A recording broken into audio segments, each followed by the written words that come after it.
إن الحمد لله نحمده ونستعينه ونستغفره ونعوذ بالله من شرور أنفسنا ومن سيئات أعمالنا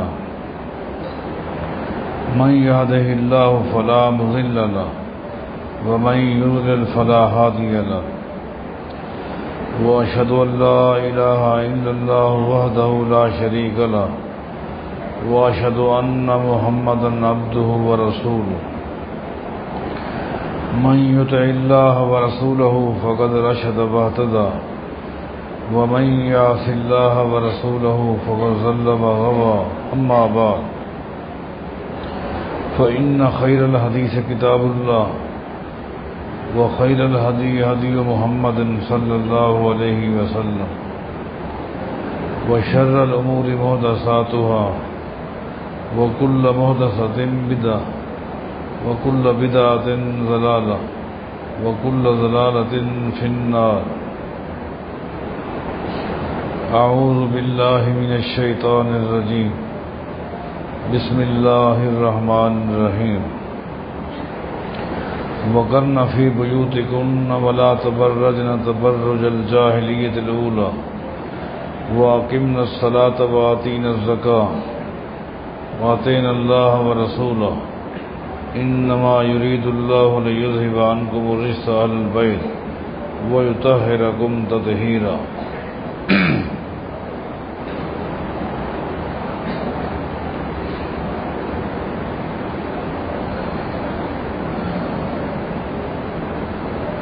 اہل بیت میں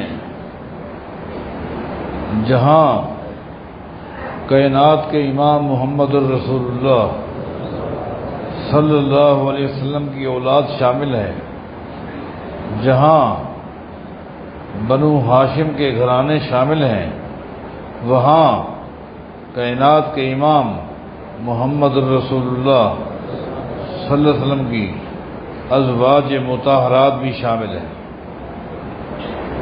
اور ویسے بھی اس بات کو نہ نقل مانتی ہے نہ عقل مانتی کہ کسی خاتون کی اولاد کو اس کے خامند کے اہل بیت میں شامل کیا جائے اور اولاد کی ماں جو ہے اس کو اہل بیت میں شامل نہ کیا جائے، بلکہ ماں جو ہے، جو اہل بیت گھر والے کی بیوی ہے، وہ اصل ہے، اصلاً اہل بیت میں ہے، اس کی اولاد طبعاً اہل بیت میں ہے. لہذا پہلے بھی کئی مرتبہ تفصیل کے ساتھ بتا چکا ہوں کہ ازواج مطہرات امہات المومنین رضوان اللہ علیہن اجمعین یہ بھی اہل بیت میں ہیں.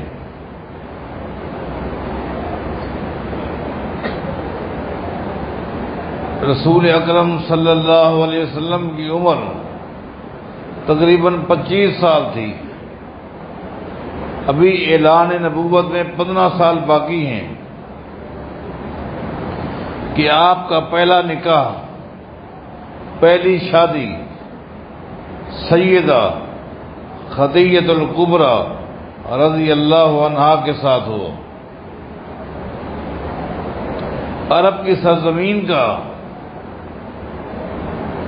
یہ پہلا عجیب و غریب نکاح تھا، جس نکاح میں دونوں طرف سے شرافت کو، دیانت داری کو دیکھا گیا، ورنہ معاشرے کے لحاظ سے یہ بڑا عجیب اور انوکھا نکاح تھا. ایک طرف 25 سال کا نوجوان ہے، دوسری طرف سے سیدہ خدیجہ جن کی عمر 40 سال ہے. معاشرے کے اندر یہ تھا، اور میں سمجھتا ہوں کہ آج بھی تقریباً یہ جراثیم پائے جاتے ہیں کہ لڑکے کی عمر تو زیادہ برداشت کی جا سکتی ہے، لڑکی کی زیادہ نہیں کی جا سکتی. لڑکا اگر 30 سال کا ہے، 25 سال کا ہے، 40 سال کا بھی ہے تو کہتے ہیں کوئی بات نہیں۔ اگر لڑکی کی عمر لڑکے سے زیادہ ہو تو یہ بڑا ایک عجیب معاملہ ہو جاتا ہے۔ معاشرے میں تھا اور آج بھی ہے، اسلام میں نہیں کہ لڑکے کی عمر زیادہ ہونی چاہیے، 30 سال ہو تو لڑکی کی 25 سال ہو یا 20 سال ہو۔ لڑکا اگر 40 سال کا ہے تو لڑکی ٹھیک ہے 30 سال چل جائے گی، 20 سال کی بھی ہو، لیکن 40 سال یا اوپر کی نہیں ہو۔ عجیب و غریب معاملہ ہے۔ اور خاص طور پر آپ غور کریں، کائنات کے امام محمد رسول اللہ صلی اللہ علیہ وسلم شروع سے ہی خواہش پرست انسان نہیں تھے، ورنہ آپ دیکھیں سیدہ خدیجہ رضی اللہ تعالی عنہ یکے بعد دیگرے 2 مرتبہ بیوہ ہو چکی تھی، 2 جگہ پر بیوہ ہو چکی تھی، اور سابقہ دونوں گھرانوں میں اولاد بھی تھی، لیکن نبی علیہ السلام نے یہ چیز نہیں دیکھی۔ جس وقت آپ سیدہ خدیجہ رضی اللہ تعالیٰ عنہ کے غلام کے ساتھ، نوکر کے ساتھ ان کا مال تجارت لے کر ملک شام گئے، واپس آئے اور میسرہ نے سیدہ خدیجہ کو بتایا کہ مجھے تو اب پتا چلا ہے کہ یہ کون شخص ہے، ابھی نبوت کا اعلان نہیں ہوا، ابھی تو آپ کی عمر تقریباً 25 سال ہے۔ سیدہ خدیجہ نے پوچھا کیا ہوا؟ میسرہ کہنے لگا خدیجہ پورے سفر میں ایک عجیب نظارہ دیکھا میں، جہاں بھی سخت دھوپ آتی تھی فوراً سایہ آ جاتا تھا، فوراً سایہ آ جاتا تھا۔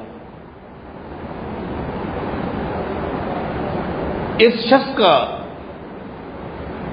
اللہ کے ساتھ کیا تعلق ہے کہ جس اللہ نے محمد کو دھوپ لگنے نہیں دی صلی اللہ علیہ وسلم، اور اللہ کے بارے محمد ایسی غیرت رکھتا ہے صلی اللہ علیہ وسلم کہ پورے شام میں جہاں بھی جس سے بھی ہم نے مال خریدا، اور معاملے کے وقت چونکہ عام طور پر قسم چلتی ہے، تجارت کے میدان میں قسم بہت چلتی ہے، قسم لی جاتی ہے، قسم دی جاتی ہے، جب بھی محمد سے صلی اللہ علیہ وسلم لات کا یا منات کے بارے قسم کا مطالبہ کیا گیا کہ آپ لات کی قسم اٹھا کر بات کریں، منات کی قسم اٹھا کر بات کریں، میسرہ میں تو حیران ہو گیا کہ محمد آگے سے کہتا میری جان تو جا سکتی ہے، اللہ کے علاوہ کسی اور کی قسم نہیں کھا سکتا۔ خدیجہ میں کیا بتاؤں،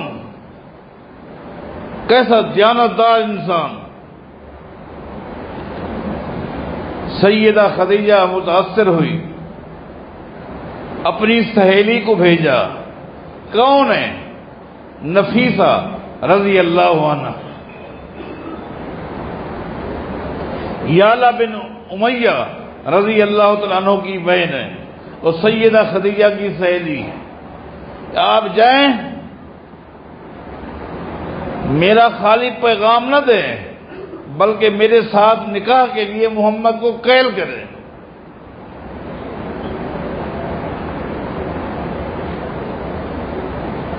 جس طرح میسرہ نے سیدہ خدیجہ کے سامنے محمد مصطفیٰ کی سیرت کو پیش کیا، اسی طرح نفیسہ نے آ کر نبی علیہ السلام کے سامنے سیدہ خدیجہ کی سیرت کو پیش کیا، اور یہی چیز نکاح کا سبب بن گئی۔ میں حیران ہوتا ہوں کہ تفصیل نہیں جانا چاہتا، نکاح کے لیے جب بڑے بڑے سردار جمع ہو گئے، بات طے ہو چکی تھی، نکاح خواں کس کو بنایا جائے، ابو طالب کا انتخاب کیا گیا۔ اس وقت بیت اللہ کی نگرانی بھی اسی کے پاس تھی، متولی تھا ایک طرح کا، نبی علیہ السلام کا چچا تھا۔ میں حیران ہوتا ہوں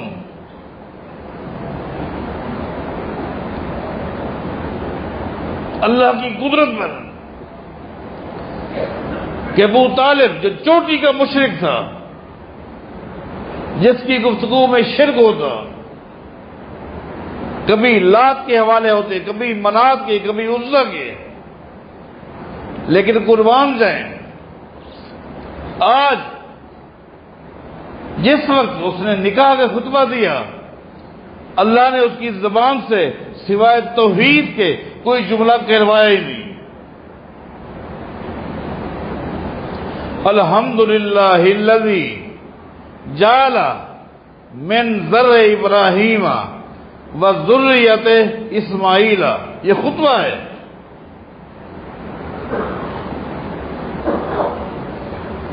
وجعلنا حضنۃ بیتہ وجعلنا حکاما علی الناس۔ ابو طالب کہتے ہیں، لوگوں میں اس اللہ کی تعریف کیوں نہ کروں جو ہر وقت کبھی لات کی تعریف کرتا تھا، کبھی منات کی، کبھی عزا کی۔ آج کیا کہتے ہیں لوگوں، میں اس اللہ کی تعریف کیوں نہ کروں جس اللہ نے ابراہیم علیہ السلام کی، جو کہ جد الانبیاء تھا، ابراہیم کی اولاد میں جس نے ہمیں بنایا، جس اللہ نے اسماعیل کی لڑی سے ہمیں پرو دیا، جس اللہ نے ہمیں بیت اللہ کا متولی بنایا، لوگوں میں اس اللہ کی تعریف کیوں نہ کروں؟ بتاؤ، توحید کی کلمات کیوں؟ نکاح کس کا ہو رہا ہے؟ جس ہستی پر اللہ نے نبوت کو ختم کرنا تھا، اس اللہ کی میں تعریف کیوں نہ کروں جس اللہ نے دنیا میں رہنے والے ہر انسان کے دل میں ہمارے خاندان کی، ہمارے گھرانے کی محبت ڈال دی۔ اس لیے دنیا کے کونے کونے سے لوگ آتے ہیں، دور جاہلیت میں بھی تھا، حج کے لیے آتے، عمرے کے لیے آتے، طواف کے لیے آتے، ہماری عزت کرتے ہیں۔ تو یہ اللہ کا نظام ہے، اللہ کی شان ہے۔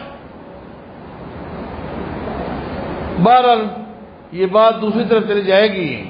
بتا رہا تھا امہات المومنین نے، پہلی ام المومنین سیدہ خدیجہ الکبریٰ ہے رضی اللہ عنہ، جس کے لیے بڑی سعادتیں ہیں، بڑی بشارتیں ہیں، اور جس کی بڑی قربانیاں ہیں۔ سمجھ نہیں آتی مجھے میں کس پہلو کو لے کے چلوں اور ام المومنین سیدہ خدیجہ کی سیرت کو آپ بھائیوں اور بہنوں کے سامنے پیش کروں۔ عرب کی سرزمین میں مالدار لوگوں میں سے ایک سیدہ خدیجہ تھی۔ پہلی قربانی نکاح کے بعد اپنی پوری جائیداد محمد مصطفیٰ کے حوالے کر دی۔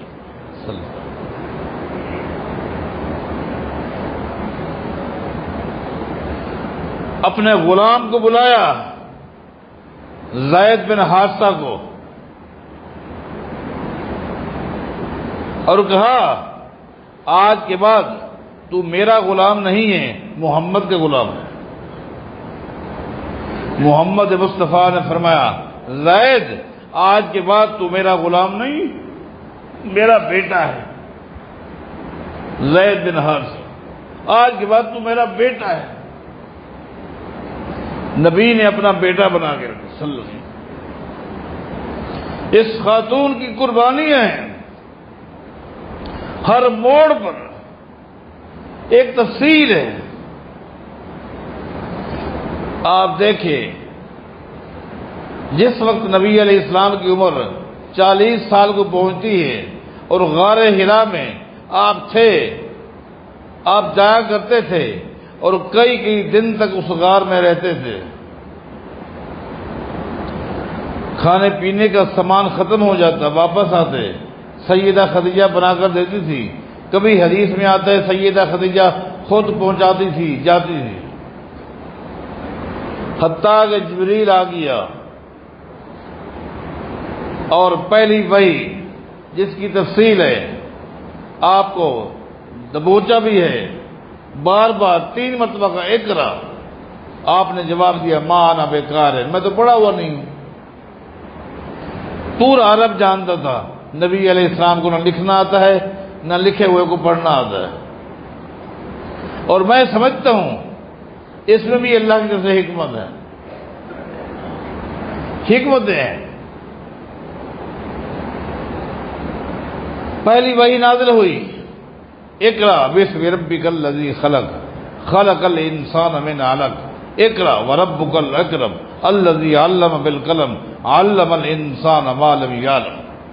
آپ پر کبھی طاری ہو گئی، پسینہ نکل آیا، آپ غار سے اترے، سیدہ خدیجہ کے پاس آئے۔ اب سنیے، اب میں سیدہ خدیجہ کی سیرت کو بیان کرنے لگا ہوں۔ میرے بھائیوں، میری بہنوں، توجہ سنو۔ اگر عام خاتون ہوتی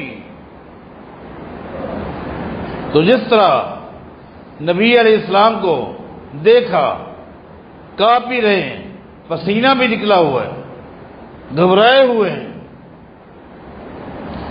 اس کنڈیشن میں عام خاتون، مکے کی رہنے والی عام خاتون اپنے عام مکے کے رہنے والے خامد کے ساتھ یہ معاملہ پیش آتا، اس طرح کی گھبراہٹ کا، پریشانی کا، تو کیا جواب دیتی؟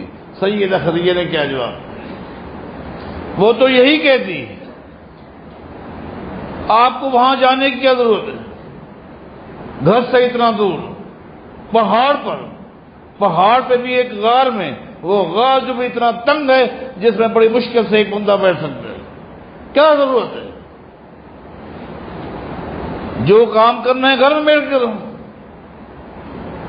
اگر کوئی عبادت کے کام کرنا ہے تو زمین کی پشت پر سب سے بڑا گھر بیت اللہ ہے، وہاں جاؤ۔ بیت اللہ کو چھوڑ کر وہاں جانے کی ضرورت ہے؟ ایک عقل میں جواب یہ آتا ہے، لیکن قربان جائیں سیدہ خدیجہ رضی اللہ تعالیٰ عنہ ام المؤمنین، میری اور آپ کی ماں نے کیا کہا؟ وہ سمجھتی تھی، وہ نوٹ کر چکی تھی، اس کے دل کی یہ بات تھی کہ محمد کا مستقبل روشن ہے صلی اللہ علیہ وسلم، اس میں خوبیاں ہی خوبیاں ہیں، اس کے کسی عمل پر تبصرہ نہیں کرنا چاہیے، اس کے ہر کام کی موافقت کرنی چاہیے۔ موافقت کا انداز دیکھیں، سیدہ خدیجہ نے یہ نہیں پوچھا کیا ہو گیا، کون تھا، کیا کہہ رہے تھے، نہیں۔ جب کوئی بندہ پریشان ہونا پہلے اس سے حالات معلوم نہ کیا کریں، پہلے اس کو تسلی دیا کرو، پہلے اس کو ماحول دو، جب اس کی گھبراہٹ ختم ہو جائے پھر اس سے پوچھو ہاں کیا معاملہ تھا۔ ایک تو پہلے بندہ پریشان ہو اور پھر اس کی سٹوری معلوم کرنے لگ جائیں۔ یہ خوبی تھی کس میں؟ سیدہ خدیجہ میں رضی اللہ عنہ۔ کیا فرماتی؟ بیٹھے پریشان نہ ہوں. کلا واللہ لا یخزیک اللہ ابدا انک لتصل الرحم انک لتصل الرحم. آپ تو صلہ رحمی کرتے ہیں. دیکھیں پریشان آدمی کی پریشانی کو دور کرنے کا انداز یہ ہے کہ اس کے اندر جو خوبی ہیں وہ بیان کی جائے، اس کو مطمئن کیا جائے کہ آپ نے کوئی ایسا کام نہیں کیا. انک لتصل الرحم، آپ تو صلہ رحمی کرتے ہیں. وتحمل الکل، میں تو جانتی ہوں جو اپنا وزن اٹھا نہیں سکتے، اے محمد تم جا کر ان کا وزن اٹھاتے ہو. وتقسم المعدوم، آپ تو کما کر. حیرت کی بات یہ، عرب کی سرزمین میں غریب امیروں کے دروازوں پر دستک دیتے ہیں، میرے ساتھ تعاون کریں، میرے ساتھ تعاون کریں. آپ تو عجیب انسان ہیں، آپ کما کر غریبوں کے دروازے پر دستک دیتے ہیں، یہ لے لو. تقسم المعدوم وتقرئ الضیف. عرب کی سرزمین میں پریشان کیوں ہوتے ہو اے محمد؟ یہ تسلی دینے کا انداز. میاں بیوی کا رشتہ، میاں بیوی کسے کہتے ہیں؟ آج تک بندے کو سمجھ ہی نہیں کہ بیوی کیا ہے. بیوی در حقیقت ایک مرد کی خوشی غمی کا ایک ساتھی ہے، دکھ درد کا ساتھی ہے، دن رات کا ساتھی ہے، اس کا نام بیوی ہے. یہ معنی آج تک نہ مرد کو سمجھ آیا نہ عورت کو سمجھ آیا. کاش کہ یہ بات سمجھ آ جائے کہ بیوی کسے کہتے ہیں، خاوند کسے کہتے ہیں. سمجھیے اس نقطے سے. وتقرئ الضیف، عرب کی سرزمین میں آپ سے بڑھ کر میں نے کسی کو مہمان نواز نہیں دیکھا. وتعین علی نوائب الحق، مزے کی بات یہ ہے یہاں لوگ حق اور باطل کو نہیں دیکھتے، ظالم مظلوم کو نہیں دیکھتے. عرب کی سرزمین میں لوگ تو یہ دیکھتے ہیں میری قوم کس کے ساتھ ہے، میرا قبیلہ کس کے ساتھ ہے، چاہے وہ حق پر ہو یا نہ حق پر ہو، ظالم ہو یا مظلوم ہو، لوگ اپنے خاندان کا ساتھ دیتے. عرب کی سرزمین میں اے محمد تم اکیلے شخص ہو، تم قوم برادری کو نہیں دیکھتے، حق کو دیکھتے ہو، حق کا ساتھ دیکھتے ہو. وتعین علی نوائب الحق، حق جس طرف ہو تم وہاں جاتے ہو. تم کیوں پریشان ہو؟ ایسے انسان کو کیا اللہ کبھی پریشان کرے گا؟ ایسا ہو